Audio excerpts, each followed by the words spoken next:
ఈ వీడియోలో మనం ఒక రైడిల్ సాల్వ్ చేద్దాం.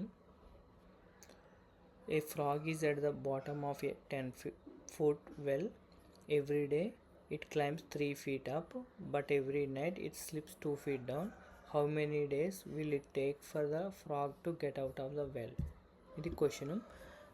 ఫ్రాగ్ అనేది ఒక 10-foot వెల్లో పడిపోయింది. దాని నుంచి బయటికి రావడానికి ఎంత టైం పడుతుంది అన్నాడు.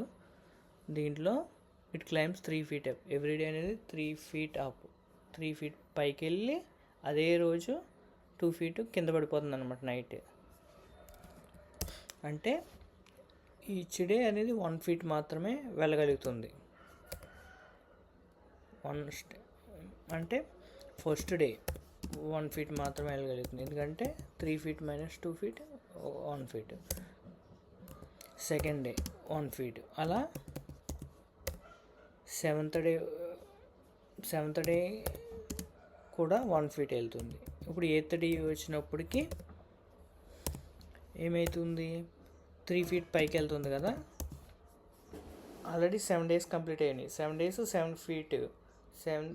feet వెళ్ళింది, ప్లస్ 8th డేన 3 feet పైకి వెళ్ళింది.